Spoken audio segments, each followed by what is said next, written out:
хэвлэл мэдээллийн эрх чөлөөний тухай хууль буюу эрх чөлөөний тухай хууль байгаа. Тэгэхээр эрх чөлөөг яаж нэмэгдүүлээд хангачваа гэдэг дээр айгүй их асуудал байна. Сэтгүүлч одоо мэргэжлийн хэвлэл мэдээллийн байгууллага түүнийг тодорхойлоод түүний үйл ажиллагааг хамгаалсан талын заалтууд орсон болохоор эрх чөлөөг сайжруулчлаа гэж харж байгаа юм шиг байна.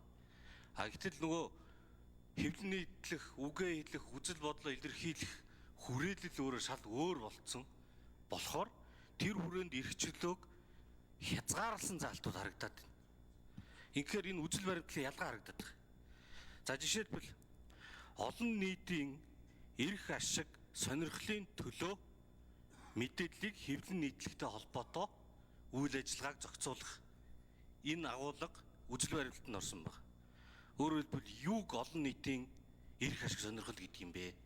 Үүгээрээ дамжуулаад цензур хязгаарлалт тавих, олон нийтийн эрх ашиг эсрэг юм та ярьж гин гэдэг одоо хязгаарласан ам хамхих заалт болчих юм шиг үстэй.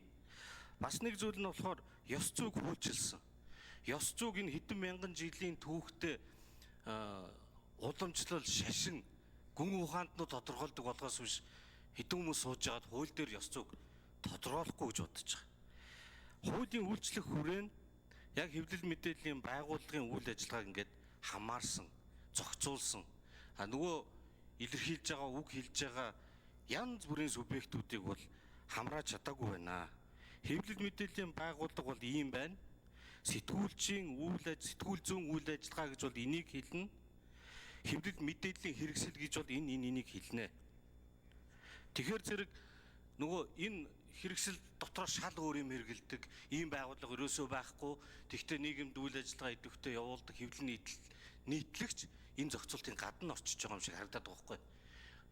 Олон улсын тэр одоо түгээмэл жишг гэдэг хүний эрх янз бүрийн пактуудаар адилхан хамгаалагдах үүрэг одоо идэх ёстой.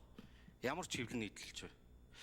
Тийм болохоор чөлөөлөх гэж байгаа бол чөлөөл хязгаарлах биш, чөлөөлөх үйл ажиллагаа явуулмаар. Тэгээд чөлөөлөх нь цаана бусад хуулиудтайгаа багцээж таарна. Төрөнд дурдгдсан төрийн ба албаны нууцын тухай. Төрийн нууц гэж байдаг.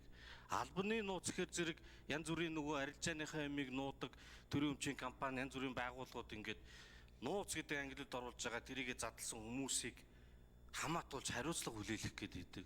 Төрийн байгууллагад нууц байгаа бол тэр нь төрийн нууц л биш. Албаны нууц гэж юу гэдэг. Тэрэн дээр бас өөрчлөлт оруулах хэрэг гарах байх. Тэгэхээр иймэрхүү багц хуулиудаа өөрчилж таана гэж бодож байна.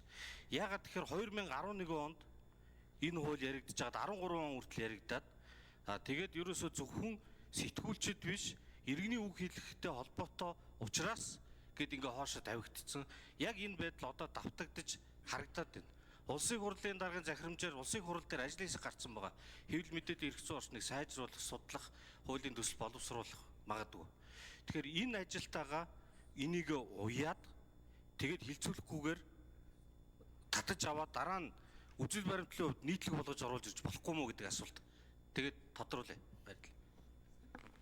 За оюун сайхны Алтан гэрэл сайд хариулт өгье.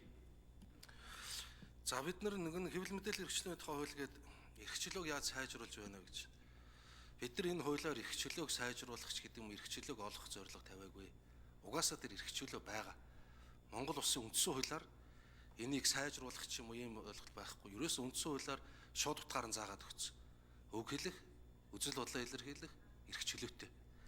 Гагцгүй бид энэ дундаас бас олон төрлийн субъектүүдэд хэлж байна.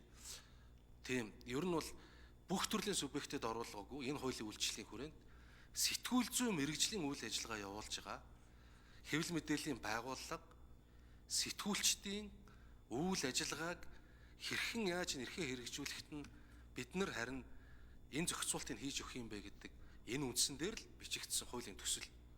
Бүгдийг хамруулаагүй.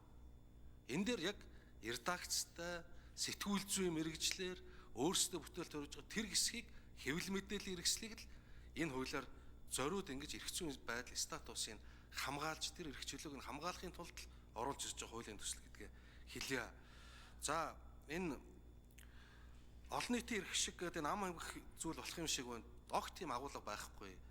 Цензур дэх ам хаах агуулга энэ хуулийн төсөлд ерөөсөө байхгүй.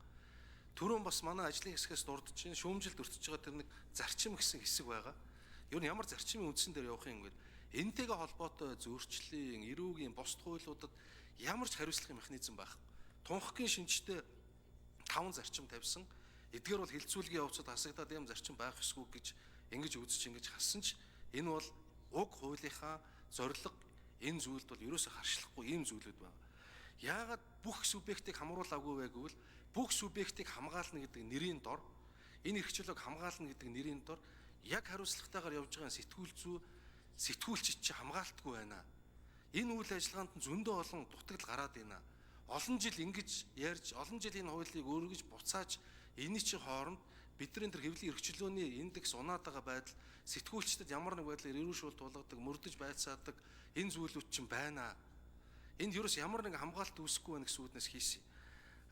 Ажлын хэсэгт их хурл дээр байгуулагдсан ажлын хэсэгт холбоотой зүйл дээр бол санал нэг байна. Бид энэ асуудлаа хэлц хэсгийн шийдвэрлээд их хурл дээр байгаа ажлын хэсгээр зарчмын зөрүүтэй зүйлүүдээ ингээд нэгтгэхэд ингээд цаашаа хэлцээд яваад үзье.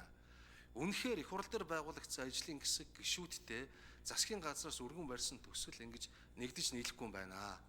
Энэ хоорондоо ямар ч байдлаар уялдахгүй юм байна. Энийг дэмжих болцоогүй гэж үзвэл хууль тогтоогчийн зүгээс ийм шийдвэрт хүрэх юм бол тэгвэл заавалчгүй ингэж их хурл дээр байгаа ажлын хэсгийн зарчим үйл ажиллагаатай нэгдэхгүй бол бид нар татаж авъя. Гэхдээ үүнээс өмнө бид нар энэ хуулиар зохицуулагдаж байгаа өнөөдөр сэтгүүл зүйн үйл ажиллагааг дээрдүүлж байгаа энэ зүйлүүдэд бид нар хилцээд явъя гэсэн ийм л байр.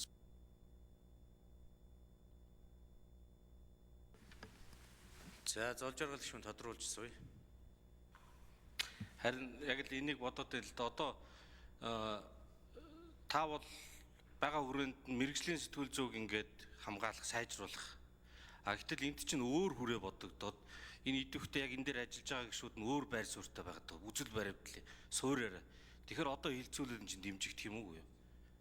Эргэлзээд байхгүй. За тэр зүгээр санал болгож байгаа шүү. Нөгөөх нь болохоор нэгэнт чөлөөлөе гэж байгаа бол улс төрийн нөлөөнөөс чөлөөлмөр байна. Олон нийтийн үндэсний олон нийтийн телевизийн тухай хууль, төрийн томилгоотой үндэсний зөвлөл, өргөн нэвтрүүлгийн тухай хууль, төрөө санхүүждэг телевизүүд, тэгээд засгийн газрын совтол ухуулгын нэвтрүүлгийг 10 хэдэн сувгаар нэг зэрэг цацдаг.